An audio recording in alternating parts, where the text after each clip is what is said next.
तो दिल्ली के जंतर मंतर पर तिलचट्टों के प्रदर्शन के दौरान देश की सभ्यता और भारतीय संस्कृति को सड़क पर गंदी गंदी गालियों से तार तार किया गया। और हैरानी की बात तो यह है कि कुछ राजनीति के बड़े चेहरे ऐसे गंदे लोगों का समर्थन कर रहे हैं। जी हां, जंतर मंतर पर आंदोलन के दौरान प्रधानमंत्री नरेंद्र मोदी के खिलाफ बेहद घिनौनी और आपत्तिजनक भाषा का इस्तेमाल करने वाली लड़की के समर्थन में जब अरविंद केजरीवाल उतरे तो यह साफ हो गया कि चुनावी जमीन खिसकने के बाद किस हद तक तुच्छ राजनीति का सहारा लिया जा रहा है। अरविंद केजरीवाल ने सोशल मीडिया पर ट्वीट कर पीएम नरेंद्र मोदी के खिलाफ आपत्तिजनक भाषा का इस्तेमाल करने वाली लड़की के प्रति अपनी हमदर्दी जताई और उसे हर संभव मदद देने का वादा किया। क्या देश के सर्वोच्च संवैधानिक पद पर बैठे व्यक्ति को खुलेआम भद्दी गालियां देना अभिव्यक्ति की आजादी है? जिस भाषा को सुनकर कोई भी संस्कारी परिवार शर्मिंदा हो जाए, केजरीवाल उस भाषा को बोलने वाली के मसीहा बनने की कोशिश क्यों कर रहे हैं? केजरीवाल के इस राजनीतिक स्टंट पर मंत्री कपिल मिश्रा ने ऐसा करारा पलटवार किया है कि आम आदमी पार्टी का कथित नैतिकता का नकाब पूरी तरीके से उतर गया।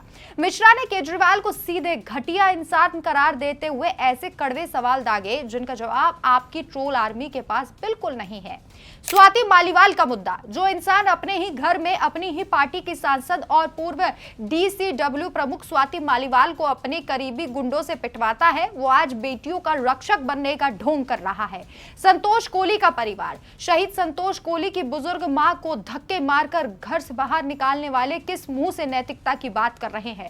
शराब नीति का दंश, दिल्ली के गली गली में शराब की बोतलें बांटकर हजारों माता बहनों का घर और बेटियों की जिंदगी बर्बाद करके आज बेटियों के हक की बात कर रहे हैं। कपिल मिश्रा ने सवाल सीधा दागा है। क्या सवाल किया है, सुनिए। जिन गंदी गालियों के पक्ष में आज आपका घटिया गैंग खड़ा है, अगर वही गालियां आपके घर की मां बहन बेटियों के बारे में सड़कों पर बोली जाए तो क्या आप भी इसी का समर्थन बेशर्मी की तरह ही करेंगे? इस पूरे मामले का सबसे दिलचस्प पहलू यह है कि खुद उस लड़की ने अपनी गलती स्वीकार करते हुए सार्वजनिक रूप से हाथ जोड़कर देश से माफी मांगी है। इतना ही नहीं, प्रधानमंत्री नरेंद्र मोदी ने खुद बड़प्पन दिखाते हुए कहा कि भटके हुए बच्चों पर आपराधिक केस चलाने के बजाय उन्हें सही रास्ता दिखाना चाहिए।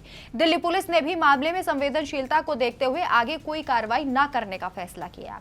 जब खुद आरोपी माफी मांग चुकी है, पीएम ने साफ माफ कर दिया और मामला ठंडा हो चुका है, तब भी केजरीवाल इस गाली कांड में अपनी बची कुची राजनीतिक रोटियां सेकने की कोशिश कर रहे हैं। दिल्ली की जनता अब समझ चुकी है कि जब बात विकास, विजन और नीति की आती है तो केजरीवाल के पास कोई और मुद्दा नहीं होता।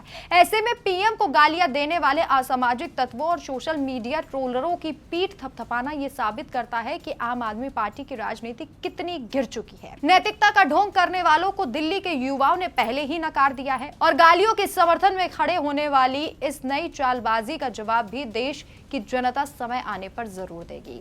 आपने इस लड़की को गाली देते हुए सुना होगा कि इस लड़की ने कितनी भद्दी गालियां दी थी। हालांकि इसकी उम्र कम है, नाबालिग है और इसने हाथ जोड़कर देश के प्रधानमंत्री और पूरे देश से माफी मांगी थी।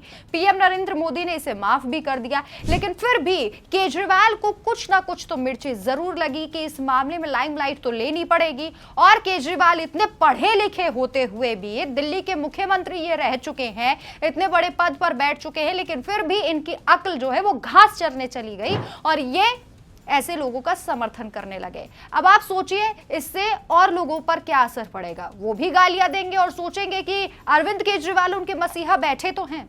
इस खबर पर आपकी क्या राय है, कमेंट करके जरूर बताएं। देखते रहिए डिटेल न्यूज इंडिया। नमस्कार।